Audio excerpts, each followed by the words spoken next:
Welcome back to Fenralion Gamer. Today we're diving into the final chapter of the Final Fantasy VII Remake trilogy. With Remake and Rebirth, we've re-explored the legendary world of Final Fantasy VII. Now, it's time for the grand finale, Part 3, where everything comes to a head. What kind of game is waiting for us? New mechanics, new characters, story twists, and release date speculation. This video's packed with all of it. But before we get started, don't forget to hit that like button and subscribe if you haven't already, so we can keep growing together. Let's go. First things first, Final Fantasy VII Remake Part 3 doesn't have an official name yet, but judging by Square Enix's trend with the re-theme, we can expect something that fits right in. Fan favorites floating around right now include Reunion, Requiem, Resurrection, and Return. Whatever it ends up being called, this isn't just another sequel, it's the peak of the whole trilogy. Let's talk release dates. Square Enix hasn't locked anything in, but they've confirmed development started right after Rebirth. With a 4-year gap between the first two games, Part 3 is likely aiming for a 2028 release. That said, the dev team's better prepared this time, so we could see it sooner. According to director Naoki Hamaguchi, development is going smoothly. As for platforms, we'll probably see another timed exclusive for PS5, followed by a PC release 6 months to a year later. But things might shift this time. After Final Fantasy VI and Rebirth underperformed in sales, Square Enix is rethinking its strategy. That's great news for Xbox players. When the trilogy wraps up, a complete edition might even drop on all platforms. Now on to the most exciting part. Gameplay! The synergy attack system from Rebirth is coming back in Part 3, and this time it's getting a major upgrade. Cid and Vincent are finally going to be fully playable characters. The devs have also confirmed Tifa will get more focus, including exclusive synergy attacks with both Cid and Vincent. One of the biggest critiques of Rebirth was the overload of mini-games. For Part 3, the devs are dialing it back. They've acknowledged the fun got a little too chaotic and promise a more balanced approach this time. Fewer, better integrated mini-games. Expect a smoother mix of exploration and action. Oh, and the classic snowboarding section? It's coming back. That nostalgic touch is sure to please longtime fans. And now, the big one. The Airship. The devs say they want players to feel true freedom this time around. That means we'll finally be able to fly freely across the world map with the Airship.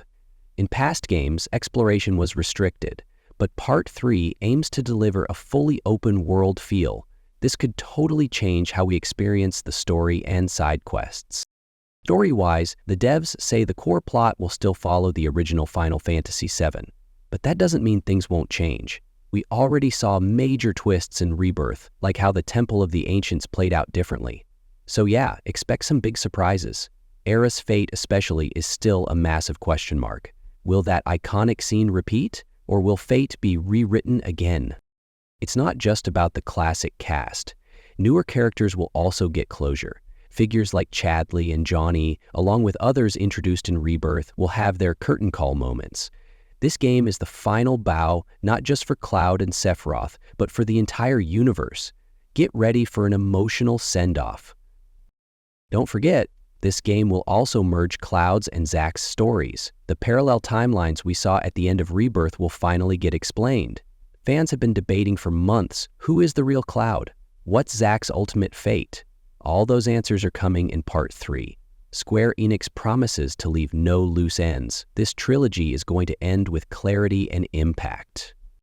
Now, what else can we expect from the combat system? The devs are planning to expand the synergy system introduced in Rebirth. On top of that, new skill trees and customization options for each character are being developed. Cid and Vincent are getting unique combat styles, and there are even rumors of new dual finisher attacks based on specific character pairings. Another exciting development, regional content. In Part 3, areas we only briefly visited in the past games will now be fully fleshed out. Places like Cosmo Canyon, Wutai, and Rocket Town won't just feature main quests, they'll be loaded with rich side stories. Each region is being crafted to reflect its culture and deepen our connection with the characters. Visually, we're also getting some major upgrades. Square Enix is aiming to fully harness the power of the PS5 with this one. Expect better weather effects, lighting, character animations, and more cinematic transitions. The visual bar set by Rebirth is now the baseline. Part 3 is going far beyond that. The devs also hinted that player choices might affect certain scenes in subtle ways. JRPG fans will love this. Your decisions and relationships could impact dialogue or unlock unique scenes. Maybe you'll get new conversations or cutscenes between Tifa, Aerith, and Cloud depending on how you play. So there's going to be even more emphasis on the RPG side of things. And of course, one of the most anticipated moments of all, the final battle. The showdown with Sephiroth could be the biggest and most emotional boss fight Final Fantasy has ever done. The devs are calling it the climax of the entire game.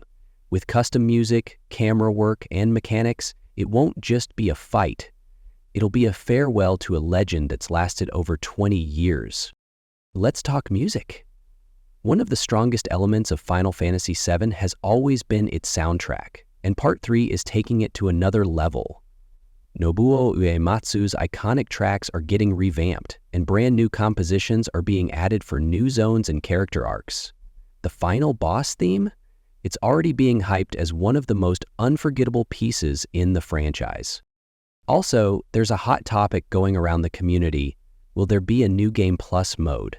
No official word yet, but the dev team is reportedly open to it. Because realistically, you probably won't be able to max out every skill tree or see every synergy combo in one playthrough. To increase replay value, NG Plus seems very likely to be included in Part 3. And now, the technical side.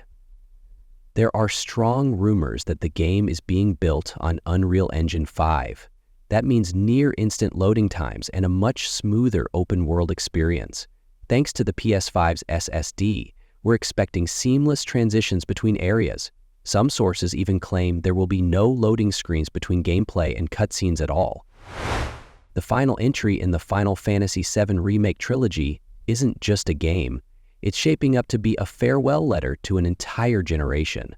With its visuals, character arcs, and deep storytelling, it aims to deliver a truly unforgettable experience. Whether you're a longtime fan or new to JRPGs, this one's going to be a must-play. Final Fantasy VII, I, Rema, and Ribi. The characters, the world, the music. It all reminds me that games aren't just entertainment, they're art. They're emotional journeys we connect with. Cloud's loneliness, Tifa's strength, Aerith's innocence. Each of them holds a special place in my heart. With the Remake trilogy, we've been able to dive even deeper into this world. The additions and changes in Rebirth honestly blew me away. And now, with Part 3 on the horizon, I feel both excited and a little sad because our time with these characters is coming to an end. But I truly believe Square Enix will close out this story with the perfect ending it deserves. So what are you most curious about? Will Aerith's fate be changed? How will Cloud confront his past? What's Sephiroth's ultimate goal? Drop your thoughts in the comments and let's discuss. Don't forget to like and subscribe if you want more videos like this. I'll see you in the next deep dive. Take care.